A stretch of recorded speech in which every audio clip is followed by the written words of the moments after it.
Sebab apa? SK2 kalau tahulah, SK2 ni orang perempuan kalau dengan SK2 dah macam kepala dah tak boleh hara dah. Satu botol RM200. Dalam tu sarang burung dia pun 15% je. Macam mana dia buat? Satu, Dr. Anan kata processing area tu kita boleh jual ada 3 bentuk.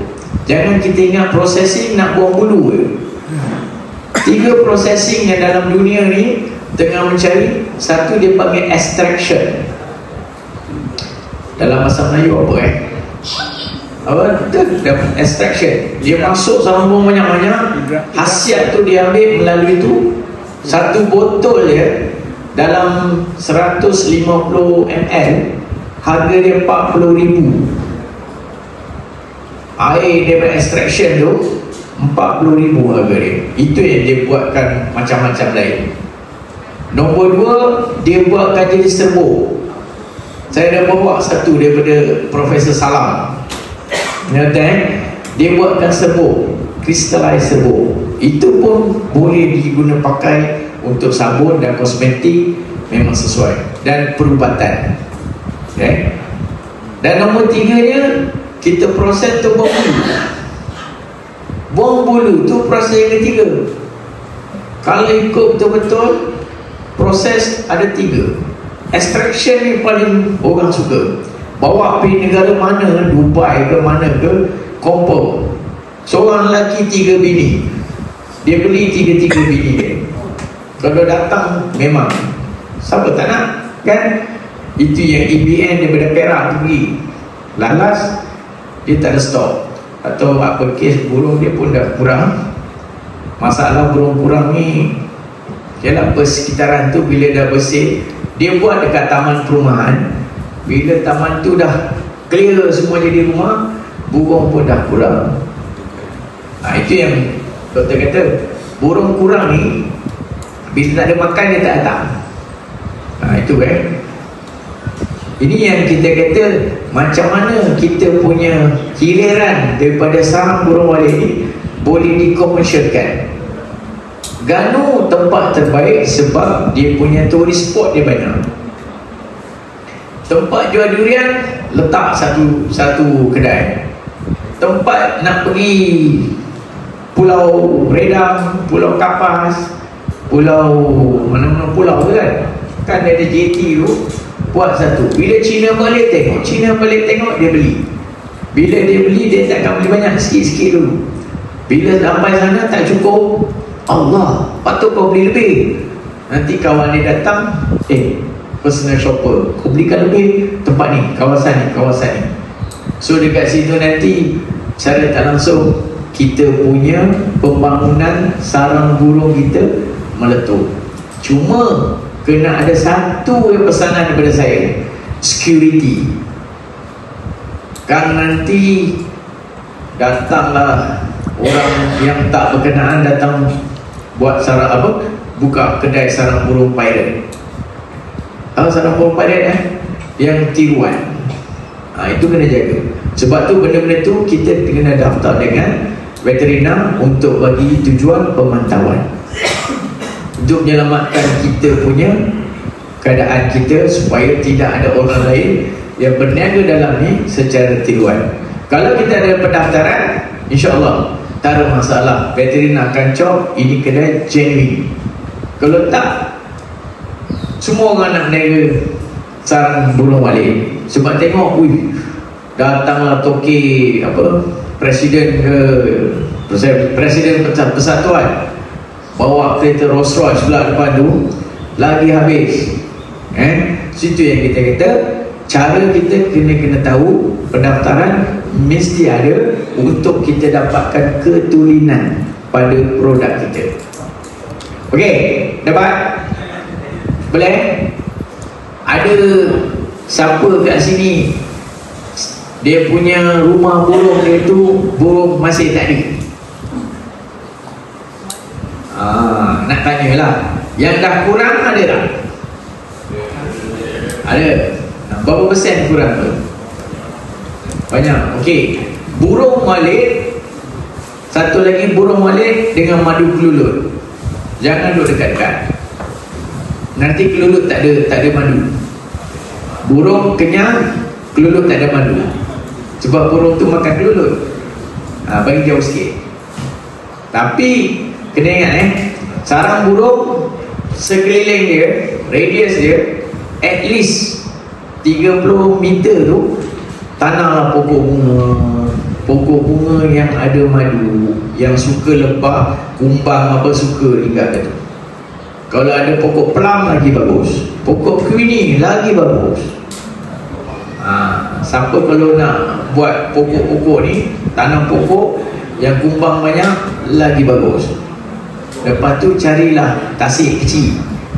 Tasik kecil tu, sungai kecil ke, itu memang cukup baik. Situ nanti burung banyak. Pintu masuk sekarang ni bulat ke, 3 segi ke 4 segi? 4 segi. 4 segi ada jumpa Borhan tak? Borhan ada kacau? Borhan? Ada kacau kan Borhan? Abang Borhan ni kalau 4 segi memang dia senyum. Pintu kena 3 segi.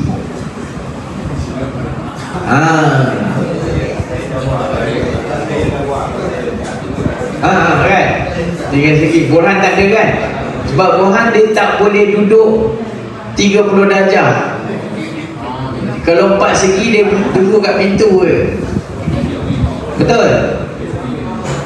Itu bila ada Borhan, burung tengok, alamak, lain tak clear, dia pusing lagi. Tengok ada lagi, bila hantu ni nak belah, kan? So pintu main peranan itu main peranan pintu okay. Ini kadang-kadang benda-benda kecil ni kita tak perasan, kan? Nombor 2-nya, tai buat apa? Tai burung buat baja. Buat baja. Biasa buat rendam kaki kan? Tak. Buat rendam kaki kan?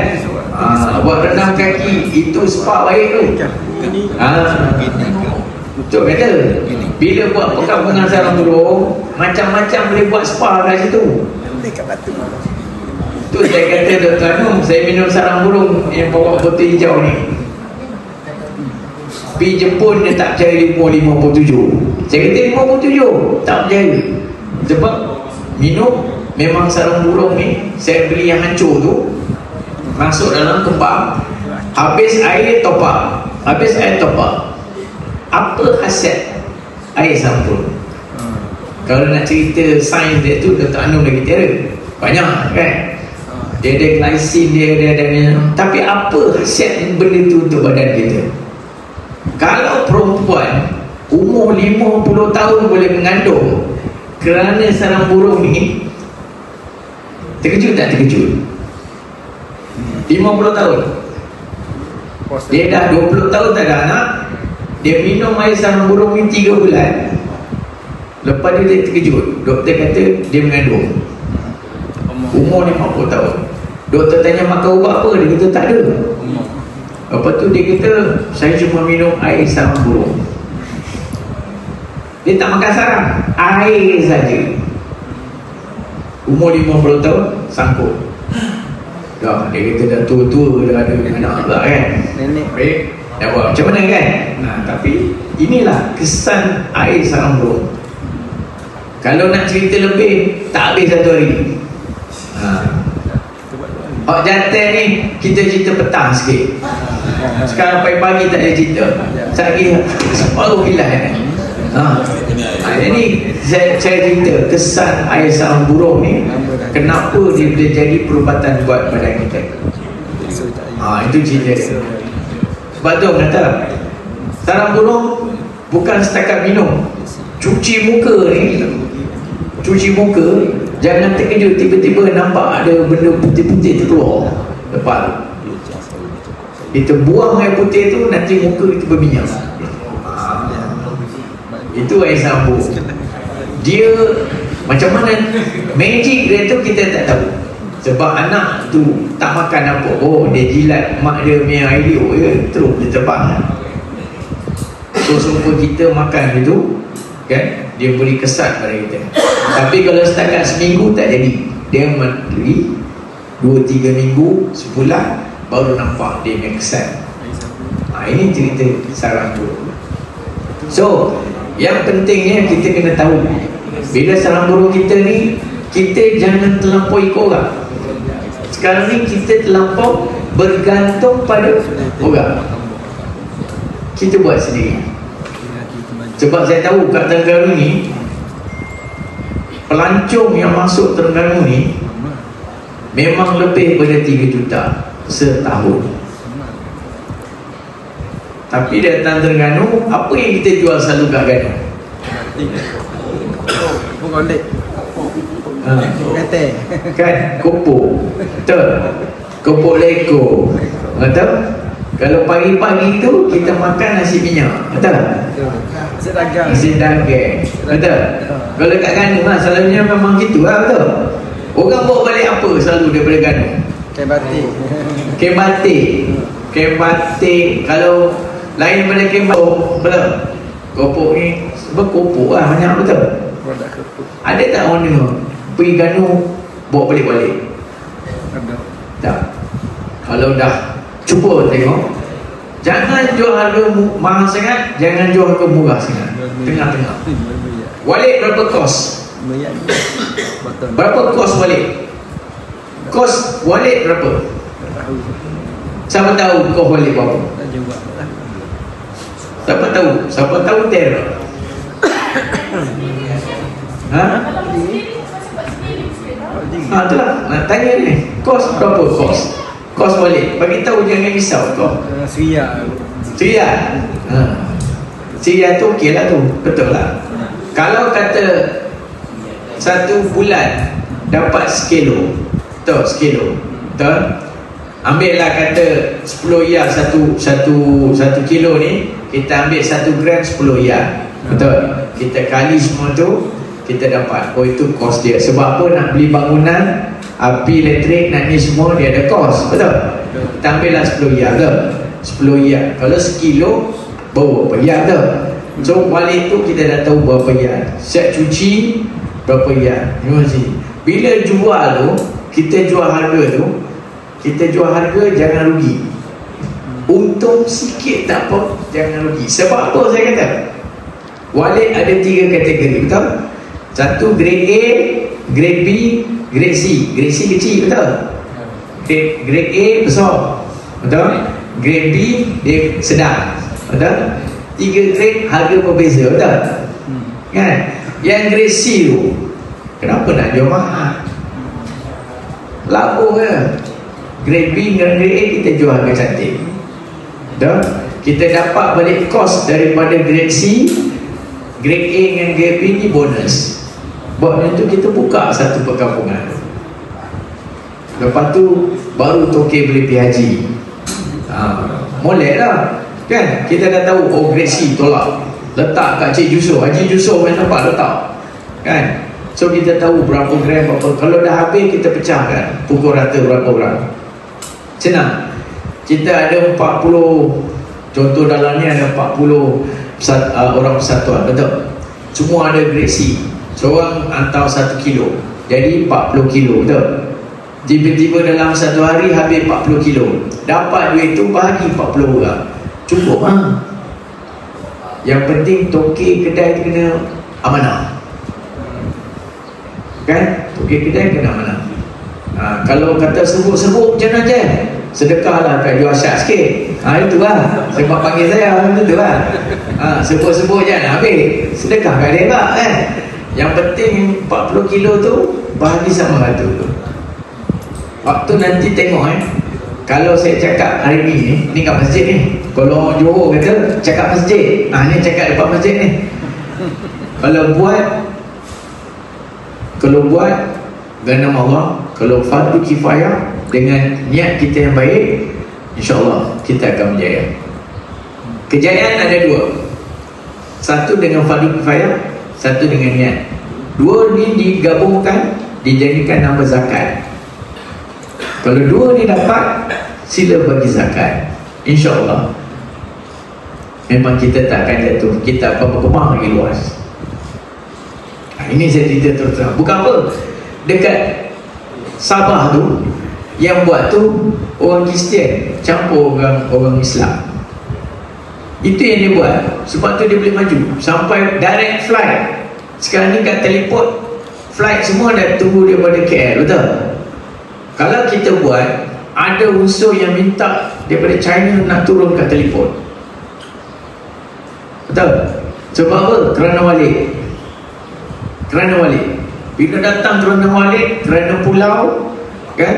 Kerana kopok leko ke, mana tahu lepas tu kan, kopok leko walik. Tapi bila dah sampai sini, teleport, dia dah tahu kat sini ada kedai ni, kat sini ada kedai ni, dia dah buat, dia dah beli. Terus dia balik China. Kita jangan tengok, oh kita target China, tapi Jepun pun nak juga, Dubai pun nak juga. Sekarang kita tak pernah ke Dubai dia nak kita punya serum, lotion, tapi dia nak ada jenama. Sebab tu kalau kita tak pernah daftar, macam mana nak buat jenama?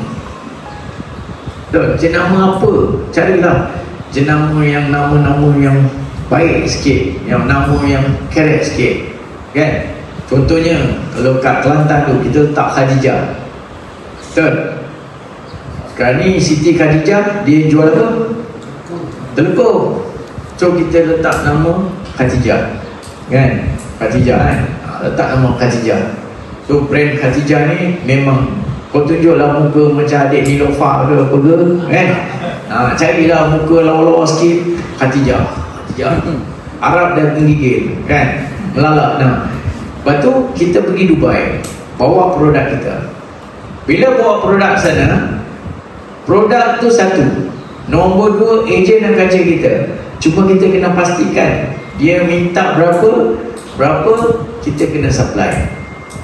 International ni satu yang masalah dia, kalau kita kurang supply, dia saman. Itu kita kena jaga, itu je. Kalau kita cukup besar, kita boleh supply, bawa kita ke sana. Lepas tu kalau ada extraction, bawa pergi Jepun lah. Kilang SK2 nak, kilang ni nak, kat Jepun tu nak, pergi Korea pula, semua nak sarang burung balik. Tapi dia tak nak bentuk yang fizikal, dia nak bentuk dalam extraction. Untuk dia nak buat perubatan, untuk nak buat dia punya lotion, untuk nak buat ni. Macam mana nak buat ni, kan? Masa tu kita minta Dr. Anu boleh tolong, veterina boleh tolong. Tolong macam mana? Tolong bawa kita pergi UPM untuk buat kajian macam mana. Dulu ada Dr. Aini. Dr. Aini dah pencet. Dr. Aini dah pencet dah. Dulu Dr. Aini apa dia boleh tolong. Tapi Dr. Aini tu pakar pasal sarang burung balik. Sama dengan Dr. Anu. Dr. Anu pun pakar sarang burung balik. Adakah kita pernah guna Dr. Anu punya kepakaran kat sini? Itu je kan. Ke baru tahu yang Dr. Anu pakar sarang burung balik? Kita ada kepakaran sarang burung balik dekat Terengganu. Cuma itu kita, kalau kita dah boleh buat macam tu, pergi UPM tengok, dia boleh tolong buatkan extraction, bantu kita. Okey, macam mana buat dekat Terengganu satu plant untuk extraction. Tak besar pun, kecil je, separuh building ni je, satu boleh buat. Tapi dengan syarat wujudkan satu dipanggil koperasi. Koperasi duit banyak, bagi kau usahawan, UPM tolong, Dato' Anu boleh bawa sini buat extraction. Masa tu bawa pergi mana-mana. Bila orang dah tahu kita ada extraction, kan, orang akan cari kita. Cuma itulah, bila dah cek kita, ada yang datang lagi yang buat juga extraction. Sebab dia tengok kita dah maju kan, mesti ada orang ikut. Tapi kita kena lebih ke depan. Nak depan, kita kena ada 3 benda. Nombor 1, jenama, kan. Nombor, kalau orang putih kita signature, kan. Nombor 2, kita kena ada branding. Nombor 3, kita kena ada trademark. Datang Ganu, trademark dia, kita punya wallet quality first class. Itu dia. Sebab apa? Kita punya tempat punya ni, cara kita buat semua yang terbaik. So orang datang tengok confident, terus ambil. Dapat jual 3 botol, satuan kaya raya. Ingat, serbuk kena bagi dekat juasan. Kena ingat kan. Kena bagi tolong-tolong sikit kan. Mana nak tahu Juasan nak pergi Dubai ke, nak promote ke apa, serbuk tu yang bantu kan. Itu penting. Okay. Kalau dah maju, ingat dua benda Satu, zakat. Nombor dua, kifayah. Itu je. Dua benda tu je kita buat, InsyaAllah kita akan maju. Dalam walid ni, jangan risau. Jumpa saya, tanya 1000 soalan, saya boleh jawab tentang walid. Daripada datang burung ke, daripada macam mana, daripada apa, sampai dia keluar sarang, sampai sarang tu nak buat apa. Tanyalah. Memang orang kata tukang masak, memang tukang masak. Tapi dekat Sabah dan Sarawak memang orang banyak refer saya untuk buat consultation. Gua Madai, gua mana, gua semua ni kan. Kenapa dia warna hitam, kenapa ni semua kan. Kenapa hitam ni susah nak cuci, kenapa ni dah warna hitam, bulu pun hitam, nak cuci macam mana. Esok saya akan ajar macam mana nak cuci sarang burung kan. Sebab kadang-kadang ramai kata susah nak cuci sarang burung kan. So dia ada dia punya style dia. Kalau kita cuci tak ikut style dia, memang susah. Tapi kalau cuci ikut style dia, cepat saja siap. Cuma saya main teropong dulu, yang pembesar tu tak sampai-sampai member pinjam, tak hantar balik. Sebab saya main pengkata tu ada lampu. Ni saya ada lampu dengan mangkuk je. So bila kita kalau kata nak jual dekat sini, perlu tak shake tu? Shape yang bentuk sarang tu kan? Perlu kan? Sebab sarang burung dikenali dengan bentuk, betul? Tapi kalau Haji Jusoh tu, perlu tak shape tu? Tak perlu. Tapi mangkuk tu dah habis, buang air dia, keringkan. Mesin dia baru RM500 dia. Mesin pengiringan RM500 untuk sekilo sarang. RM500 je. Saya tak boleh bawa sebab beg dah cukup. Botak mesin-mesin saya bawa. 8 jam kering. Lepas tu kering kat luar, simpan. RM500 beli kat Shopee. Dia takkan hilang khasiat. Kalau mahal sikit, yang macam kat istana yang bagi kat saya tu, Istana Johor dia bagi, itu mahal sikit, itu RM4,000, kecil je. Tapi yang RM500 tu dah cukup dah. Dia bagi dehydrator, letak dalam tu, tinggal 8 jam kering molek. Lepas tu keluarkan, jual. Tapi bila strategi Haji Ahmad dengan Haji Ali, mesin tu besar-besar, betul? Bila orang tanya, ada, yang depan ni ada. Kalau nak yang baru ada, buka apa tu, macam baru lah kan. Itu gimmick je. Orang nak, baru lah, semua putih. Sebab apa? Rasa baru. Lepas tu kau letaklah balik yang lamanya kan? Itu strategi, bukan tipu. Strategi kan. Bila kat situ orang manusia, jiwa manusia ni bila tengok macam tu, nampak fresh, betul tak? Fresh, keluar mesti nak yang fresh. Tapi sebenarnya sama je, apa beza fresh yang ni, sama je. Cuma kita buka, terus kan. Ini gimmick itu yang saya buat dekat sana. Sebab tu dia belagak sekarang ni. Ponyo dia macam tak nak geng, dia nak jual sendiri, dia tak nak join dengan ni, dia tak nak join ni. Tapi dia tak boleh lari daripada kementerian, dia tak boleh lari daripada jabatan veteriner. Kalau dia lari daripada jabatan veteriner, dia menangis. Sebab kita takkan tolong dia lagi. Macam tu. Tapi itu yang kita sekarang ni, itu yang dia buat. Sampai flight, direct flight, Korea, China, semua direct flight pergi dekat Sabah. Tapi Penang nak buat, Penang tak ada sarang. Penang tak ada sarang. Dia nak buat juga, tapi dia tak ada sarang. So bila tak ada sarang, dia ambil orang punya, jadi display item. Siapa nak beli? Orang ni, Cina ni, dia kalau boleh tak nak dalam kotak, dia naik logo, buka macam beli keropok tau. Macam beli keropok, buka-buka, oh okey, pilih, dia pilih sendiri. Jadi lepas tu pergi timbang, lepas timbang payung. Kalau C tu letak tu, buka, oh baru buka dia pilih. Malahan sama je kan. Dah habis dia dah belak, ambil yang lama tu, masuk balik, ikat balik. Dia datang buka, oh baru lagi dia beli, pilih lagi. Macam tu lah. Tapi ingat, serbuk bagi siapa? Dia keju. Dia keju. Serbuk, dia bagi apa okay. Itu yang saya kata strategi.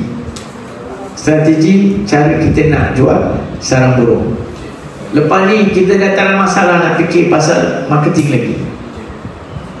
Kita dah ada kedai, kita ada tempat proses duit daripada siapa? Koperasi. Daripada koperasi. Betul? Duit daripada koperasi. So bila kita ada masuk dalam koperasi tukang cuci, kan? Koperasi tu tukang cuci, betul? So bila tukang cuci, dia mesti ada upah masuk ke koperasi duit tu. Koperasi tu duit siapa? Koperasi.